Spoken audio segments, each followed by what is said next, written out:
অন্ধকার কুটিরে গুটিসুটি মেরে বসে আছি। সেই কবে থেকে জানি না, বুঝতে পারি না দিন না রাত। হঠাৎ দরজা খোলার শব্দ। আগন্তুক দরজা খুলে পাশে থাকা সুইচ অন করে দিল। আমাকে ওই অবস্থায় দেখে কুটিল হাসি মুখে খেলে গেল। হঠাৎ যা করলো আমার সাথে, তাতে করে আমার হোশ উড়ে গেল। আমি বিস্ময়ে অবাক হয়ে তাকিয়ে আছি। আমার নাম লাবণ্য চৌধুরী। ফ্যামিলিতে মা বাবা আছে। আমার বাবা একজন সরকারি ব্যারিস্টার, সৎ পথে চলে, কখনো অন্যায়কে প্রশ্রয় দেয় না। এলাকা জুড়ে একটা নাম আছে আমার বাবার। আমার বাবার নাম মোহাম্মদ নুরুল উদ্দিন চৌধুরী। সবাই তাকে জজ সাহেব বলে ডাকে। আমি কলেজে পড়ি। এবার বিজনেস ম্যানেজমেন্ট কমপ্লিট করব। পড়াশোনায় খুব ভালো, দেখতেও খুব সুন্দরী, গায়ের রং ফর্সা, ঘন কালো কেশরাশি, চোখ দুটো টানা টানা, সব মিলিয়ে অপূর্ব লাগে দেখতে আমাকে। সবার কাছে আমি অমূল্য রত্নমণি, কিন্তু সেটা কেউ প্রকাশ করতে পারে না, কারণ আমি ব্যারিস্টারের মেয়ে। সেটাই ভয়ের কারণ সবার। আমার বাবা খুব ভালোবাসেন আমাকে। সব সময় বলে, মামুনি, আর যাই করো আমি বাধা দেব না, কিন্তু কখনো প্রেম করো না। সেটা আমার একদম অপছন্দ। তাই আমার সাহস হতো না কারোর সাথে প্রেম করার। নিজের মতো করে ভালোই দিন যাচ্ছে। দেখতে দেখতে বিজনেস ম্যানেজমেন্ট কমপ্লিট করলাম। তাতেই বাবা আমার বিয়ের জন্য ব্যস্ত হয়ে পড়ল। আমার নাকি বিয়ের বয়স পেরিয়ে যাচ্ছে। আমি বললাম, বাবা, বিজনেস নিয়ে পড়াশোনা করেছি, বিজনেস করব বলে, আর তুমি কি না আমাকে বিয়ে দিতে চাইছো? তুমি আমাকে ছাড়া থাকতে পারবে? বাবা বলে, জগৎ জুড়ে এটাই নিয়ম, মেয়ে বড় হলে বিয়ে দিতে হয়। তুই বড় হয়েছিস, বিয়ের বয়স পেরিয়ে যাচ্ছে, এখন বিয়ে দেওয়াটাই ভালো, তুই অমত করিস না। আমি জানি বাবাকে বুঝিয়ে কোনো লাভ নেই। সে যখন একবার রায় দিয়েছে আমাকে বিয়ে দেবে, তো সেটা দিয়েই ছাড়বে। শত হলেও আমার বাবা একজন ব্যারিস্টার, কথার হেরফের হয় না। শুরু হলো আমার জন্য ছেলে দেখা, যেমন ভাবা তেমন কাজ। বেছে বেছে আমার জন্য রাজপুত্র খুঁজে নিল। এক পলক দেখলে চোখ জুড়িয়ে যায়। ছেলের নাম মোহাম্মদ রাসেল শিকদার। মা বাবা কেউ নেই, অনেক আগে নাকি মারা গেছে। ভাই বোন বলতেও কেউ নেই। আত্মীয় স্বজন গ্রামের বাড়িতে থাকে। সে ঢাকা গুলশান একে নিজের বাড়ি বানিয়ে আছে। একা থাকে, দেখতে হ্যান্ডসাম, সুদর্শন যুবক। রূপের বর্ণনা করে শেষ করা যাবে না, তবে রাশভারী একজন পুরুষ। বাবার ছেলেটাকে পছন্দ হলো। তারপর গ্রামের বাড়ি থেকে ছেলের আত্মীয় এসে বিয়ের তারিখ ঠিক করে গেল। আগামী শুক্রবার বিয়ে। ছেলেকে আমারও খুব পছন্দ হয়েছে। এক ঝলক দেখে তার চেহারা মনের মাঝে এঁকে নিয়েছি। এখন তোমাতো মা বাবাকে ছেড়ে আসতে খুব কষ্ট হচ্ছিল। মা বাবার ভালোবাসা কোনো কিছুর সাথে তুলনা হয় না। অনেক কেঁদেছি আমি। তারপর বিদায় নিয়ে চলে এলাম শ্বশুর বাড়ি। প্রকাণ্ড এক বাড়ি, চারিপাশে ফুলের বাগান, ঝর্ণা, আরও নানান রকমের ফল গাছ। বাড়িটা তিনতলা। বাইরে থেকে দেখলে চোখ জুড়িয়ে যায়। জানি না ভিতরে কেমন। রাসেল আমাকে নিয়ে ভিতরে প্রবেশ করে।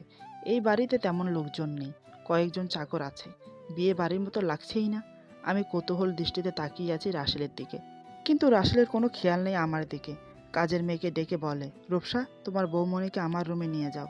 রাসেলের কথা মতো রূপসা এগিয়ে এসে আমার হাত ধরে বলে, চলো বৌমণি, তোমাকে নিয়ে যাই। আমি রূপসার সাথে সাথে চলে গেলাম। রাসেল কার সাথে ফোনে বিজি হয়ে গেল। রূপসা আমাকে ফুলে সাজানো খাটে বসিয়ে দিল। তারপর চলে এলো। এই সুযোগে আমি পুরো ঘরটা একবার দেখে নিলাম। পুরো ঘরে দামি দামি আসবাবপত্র দিয়ে সাজানো। পাশে একটা বারান্দা আছে, অনেক বড়, সেখানে দোলনা আছে। ঘরের একপাশে সোফা, সামনে টি টেবিল রাখা আছে। সেখানে নানান রকম দামি দামি মদের বোতল আর গ্লাস পরিপাটি করে সাজানো আছে। বুঝলাম রাসেল মদ্যপান করে। প্রায় আধা ঘন্টা পর রাসেল ঘরে প্রবেশ করে দরজা লাগিয়ে দেয়। ওকে দেখে আমার হার্টবিট বেড়ে গেল। মনে মনে ঘাবড়ে আছি। অজানা জায়গা, অপরিচিত মানুষ। আজ রাতে কি হবে কে জানে। রাসেল আমার কাছে না এসে বসে বসে মদ্যপান করছে। আমি বেচারি বসে আছি, সেদিকে কোনো খেয়ালই নেই। কিছুক্ষণ পর একটা গ্লাসে করে কিছুটা মদ নিয়ে আমার পাশে বসে। আমাকে বলে, তুমি মদ খাও? আমি তো অবাক, এ রাতে কেউ এমন প্রশ্ন করে? আমি মাথা নেড়ে বললাম, না। রাসেল বলে, খাও না কেন? তোমার কিন্তু খাওয়া উচিত, কারণ তোমার স্বামী যে মদ খায়। এই নাও, এটা তোমার জন্য। এই বলে গ্লাসটা আমাকে দেয়। আমি বললাম, মাফ করবেন, আমি এসব খাই না। রাসেল বলে, বেশ, না খেলে কোনো আপত্তি নেই। তবে আমি খেলে তোমার কোনো আপত্তি আছে? বিয়ের প্রথম রাত, কি বলবো? তারপরও মনে সাহস নিয়ে বললাম, এগুলো খাওয়া ভালো না। এসব খেয়ে নিজের শরীরের ক্ষতি করছেন আপনি। রাসেল একটা দীর্ঘ নিঃশ্বাস ফেলে বলে, ক্ষতি? আমার ক্ষতি যা হবার তা তো আরও আগে হয়ে গেছে। সেটা এই মদের জন্য নয়। কার জন্য জানো? এই কথা শুনে আমি একটু অবাক হয়ে বললাম, কার জন্য? হঠাৎ করে রাসেলের মাঝে পরিবর্তন চলে এলো। সে আমার দিকে অগ্নিদৃষ্টি করে রাগিত সুরে বলে, তোমার বাবার জন্য। তোমার বাবা আমার থেকে সব কেড়ে নিয়েছে, আমার মা বাবাকে। সেই ছোটবেলায় তাদেরকে হারিয়ে আমি এতিম হয়েছি। মা বাবার ভালোবাসা থেকে বঞ্চিত হয়েছি। ওর কথা শুনে আমি আরও অবাক হয়ে গেলাম। কি বলতে চাইছে ও? আমার বাবার সব কিছু কেড়ে নিয়েছে মানে? আমি বললাম, আপনার কোথাও ভুল হচ্ছে মনে হয়। রাসেল চেঁচিয়ে বলে, কোনো ভুল হচ্ছে না। মিথ্যে অপবাদে আমার বাবাকে যাবজ্জীবন কারাদণ্ড দেয়। ওই দিকে অন্ধকার কুটিতে ধুকে ধুকে আমার বাবা শেষ হয়ে যায়, আর এই দিকে আমার মা বাবা সুখে ধীরে ধীরে পৃথিবী থেকে বিদায় নেয়। আমার বয়স তখন 12 বছর। আমার সব মনে আছে। আমার জীবন থেকে সব শেষ হয়ে গেছে এক নিমেষে। আমি হলাম মা বাবা হারা অনাথ। আমি বললাম, আপনার সাথে যা হয়েছে মানছি সেটা অন্যায়, কিন্তু আমার বাবা একজন ব্যারিস্টার, সৎ পথে চলে, সাক্ষ্য প্রমাণ দেখেই বিচারের রায় দেয়। এখানে আমার বাবার অপরাধ কোথায়? রাসেল বলে, তোমার বাবাই অপরাধী। আমার বাবা 2 হাত জোর করে বলেছিল, জজ সাহেব আমি নির্দোষ, আমাকে ফাঁসানো হচ্ছে। জজ সাহেব প্লিজ, আপনি অন্তত আমাকে সাহায্য করুন। আমার বউ বাচ্চা আছে, আমি না থাকলে তাদের কি হবে? কিন্তু তোমার বাবা, ওই পাষণ্ড লোকটা আমার বাবার কথা শোনেনি, সোজা বিচারে রায় দিয়ে দিল। আমার বাবার যাবজ্জীবন কারাদণ্ড হয়ে গেল। বাবাকে দেখতে গেলে কি বলে জানো?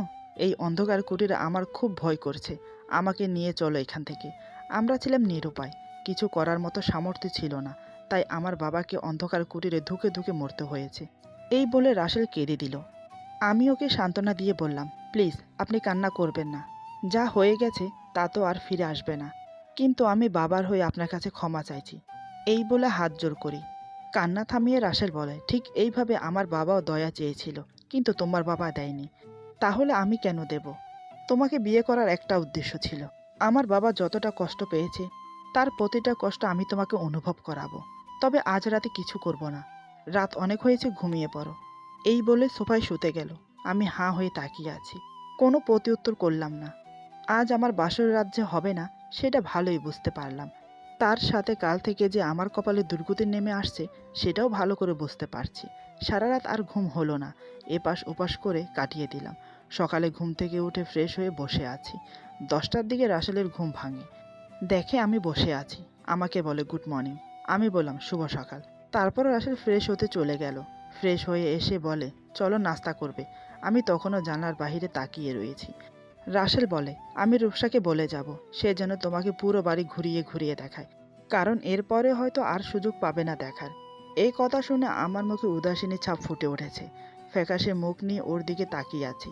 শার্টের হাত ঠিক করতে করতে আমার সামনে এসে দাঁড়ায়। আমার চোখে চোখ রেখে বলে, সত্যি তুমি খুব সুন্দরী। আমার কপাল গুণে তোমাকে পেয়েছি, কিন্তু আফসোস তোমার সাথে ঘর করতে পারবো না। তাহলে যে আমার মনের জ্বালা নিবারণ করতে পারবো না। এখন চলো নিচে নাস্তা করতে।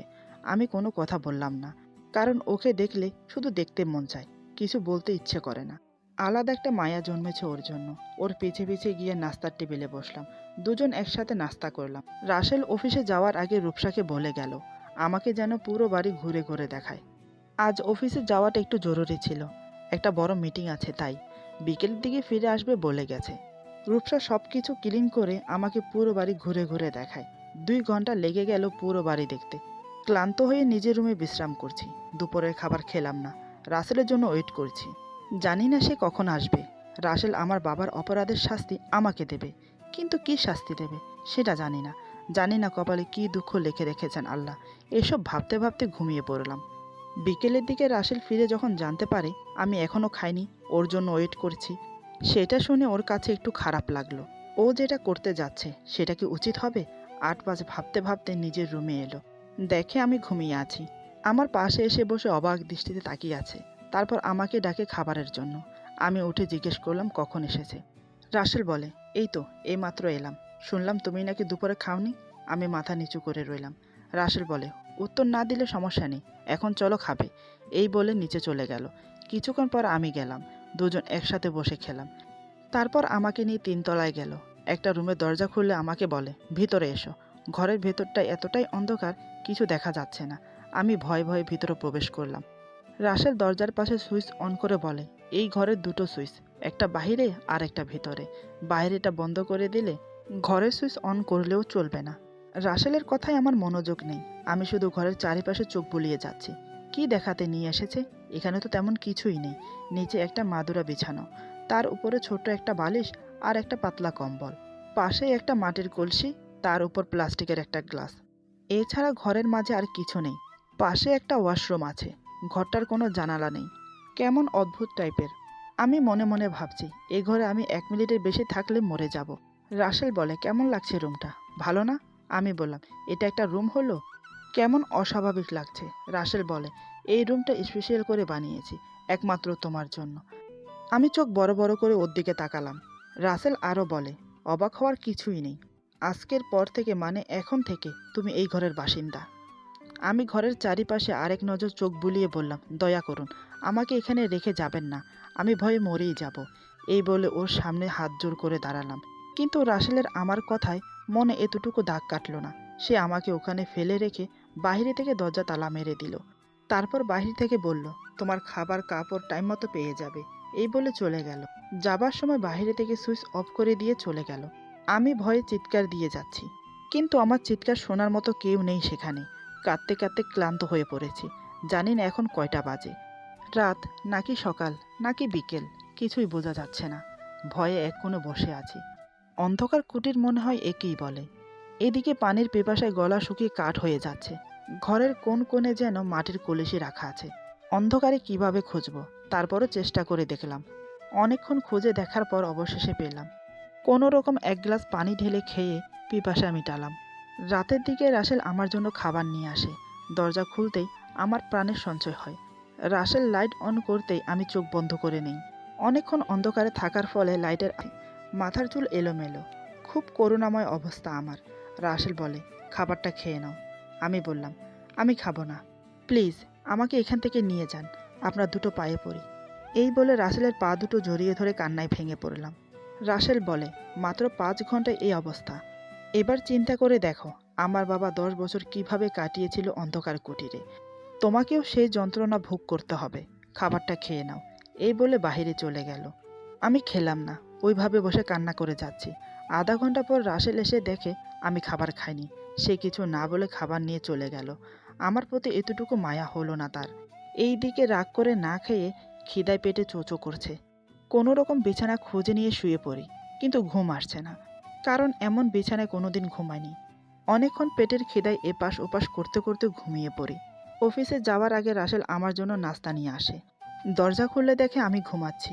আমাকে আর ডাকলো না, নাস্তা রেখে লাইট অন করে চলে গেল। এই অন্ধকার কুটিরের এক কোণে ক্যামেরা লাগানো ছিল। মাঝে মাঝে লাইট অন করে দেখে আমাকে, আমি কি করছি। অনলাইন ক্যামেরা, আমাকে সে অফিসে বসেও দেখতে পারে। যখন আমার ঘুম ভাঙলো, দেখি ঘরে লাইট অন আছে। মনে মনে একটু খুশি হলাম আলো দেখে। উঠে বসতেই সামনে খাবার দেখে আরও খুশি হলাম। মুখ আর হাত ধোয়ার কথা ভুলে গেছি। পাগলের মতো খেতে লাগলাম। ওইদিকে রাসেল ক্যামেরাতে সব দেখছে। মানুষের খিদে যখন লাগে তখন মানুষ সব ভুলে যায়। আমি কোনোদিন উপাস থাকিনি, তাই খিদে আমার সহ হয় না। এভাবে চলতে থাকে দিন। দিন পেরিয়ে সপ্তাহ, সপ্তাহ পেরিয়ে মাস, মাস পেরিয়ে বছর। জানি না কতদিন আমি এই ঘরে বন্দি। জানি না ওইদিকে মা বাবা কেমন আছে। তারা কি আমাকে একটিবারের জন্য খোঁজ করছে না? তারা কি জানে না তাদের মেয়ে কতটা কষ্টে আছে? এখন আমাকে দেখলে কেউ চিনতে পারবে না আমি কে, লাবণ্য না অন্য কেউ। গায়ের রং ফর্সার পরিবর্তে কালো হয়ে গেছে। চুলগুলো জট বেঁধে গেছে। চোখের নিচে কালি। শরীর শুকিয়ে আধা হয়ে গেছে। শরীর অনেকটা দুর্বল। আনুমানিক বলছি, মনে হয় 3 বছর আমি এই ঘরে বন্দি। প্রতিশোধের নেশায় মানুষ যে এমনও করতে পারে, সেটা রাসেলকে দেখলে বোঝা যায়। রাতের খাবার দিতে আসে রাসেল। তাকে দেখে আমি বললাম, আর কত বছর আমাকে শাস্তি দেবেন?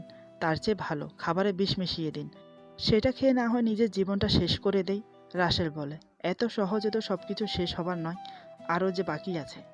আমি বললাম, বিনা দোষে আপনি আমাকে শাস্তি দিচ্ছেন, এটা কি অন্যায় না? আমার বাবা একজন বিচারক ছিলেন। সাক্ষী প্রমাণ সব কিছু দেখে আসামিকে শাস্তি দেয়। সেখানে কে দোষী কে নির্দোষ সেটা দেখার দায়িত্ব আমার বাবার ছিল না। এখন আমি যদি আপনাকে প্রশ্ন করি, আপনার আদালতে আমার মতো নির্দোষকে শাস্তি দেওয়া কি উচিত? আমি আপনার রায় শুনতে চাই, উত্তর দিন। যদি আপনার বিচারে আমার বাবা অন্যায় করে থাকে, তাহলে আপনি যা করছেন আমার সাথে, সেটাকে কি বলা যায়? সেটা কি অন্যায় না?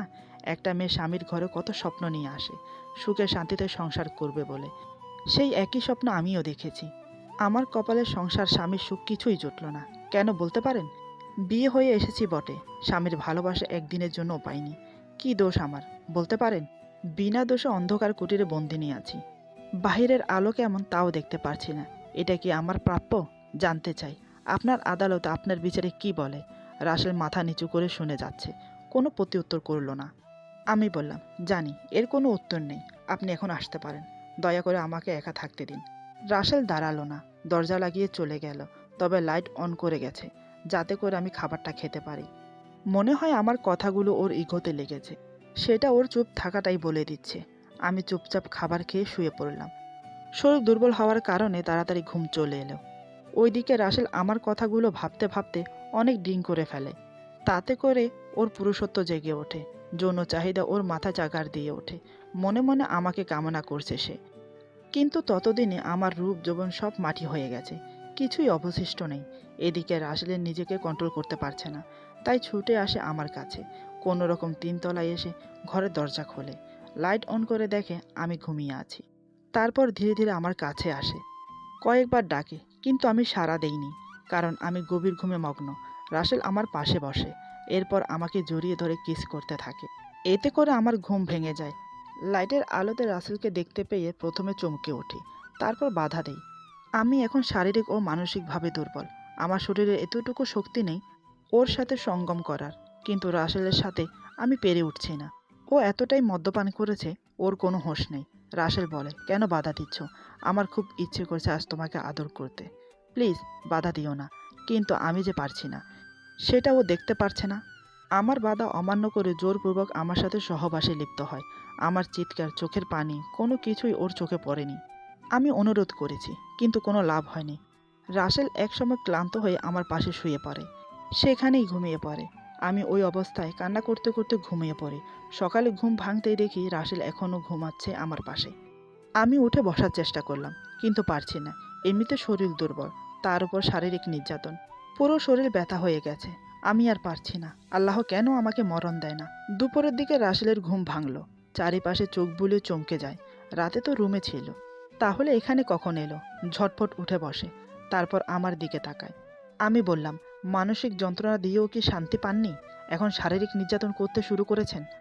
আমার কথায় এমনকি নিজের শরীরের দিকে তাকিয়ে বুঝতে পারলো আমি যা বলছি সব সত্যি। কারণ ওর শরীরের কাপড় ঠিক ছিল না। তাড়াতাড়ি করে গায়ের কাপড় ঠিক করে বলে, সরি সরি, আসলে কাল মনে হয় মদ্যপান একটু বেশি হয়ে গেছে। এই বলে আর দাঁড়ালো না, সোজা বেরিয়ে গেল। তারপর ফ্রেশ হয়ে আমার জন্য খাবার নিয়ে আসে। খাবার দিয়ে কোনো কথা বলেনি, অফিসে চলে গেল। এভাবে 2 মাস কেটে গেল। এর মাঝে আর কিছু হলো না। একদিন আমার বমি হলো, খাবার কেমন যেন গন্ধ, মুখে দিলেই বমি আসে। 1 সপ্তাহ এইভাবে চলে, কিছুই বুঝতে পারছি না। মনে মনে ভাবলাম, হয়তো ঠিকমতো খাওয়া দাওয়া হচ্ছে না, তাই এমন হচ্ছে, এমনি ঠিক হয়ে যাবে। একদিন রাসেল দুপুরের খাবার নিয়ে আসে, আমাকে বলে খেতে বসো। আমি ওয়াশরুমে যাওয়ার জন্য উঠে দাঁড়াতেই মাথা ঘুরে পড়ে যাব, ঠিক তখনই রাসেল আমাকে ধরে ফেলে। ভাগ্যিস তখনও রাসেল যায়নি। আমাকে বলে, কি হয়েছে তোমার? আমি বললাম, জানি না, হয়তো মারা যাব। রাসেল বলে, বাজে কথা কম বলো ওকে, এখন এখানে থাকা ঠিক হবে না, তোমাকে ডাক্তার দেখাবো, চলো। আমি বললাম, মরে গেলেও যাব না এখান থেকে। রাসেল বলে, এমনি না যেতে চাইলে জোর করে নিয়ে যাব। এই বলে আমাকে পাজা কোলে করে ওর রুমে নিয়ে যায়। তারপর আমাকে খাটে শুইয়ে দেয়। ডাক্তারকে ফোন করে আসতে বলে। রূপসাকে বলে আমার হাত পা ভালো করে মুছে দিতে। রূপসা আমাকে দেখে অবাক। বিয়ের রাতে আর বিয়ের পরের দিন দেখেছে, এরপর আর দেখেননি। ওর মনে অনেক প্রশ্ন জমা হয়েছে, কিন্তু করতে পারছে না রাসেলের জন্য। আর আমার অবস্থা দেখে আরও ঘাবড়ে গেছে। কোনো রকম আমার হাত পা পৌঁছে চলে যায়। কিছুক্ষণ পর ডাক্তার আসে। আমার অবস্থা দেখে তিনিও ভ্যাবাচাকা খেয়ে যান, কারণ আমার অবস্থা এতটাই শোচনীয়। তারপর তিনি আমাকে চেক আপ করে যা বললেন তাতে করে আমি হাঁ হয়ে তাকিয়ে আছি। আমার সাথে সাথে রাসেলও তাকিয়ে আছে। এটা কি করে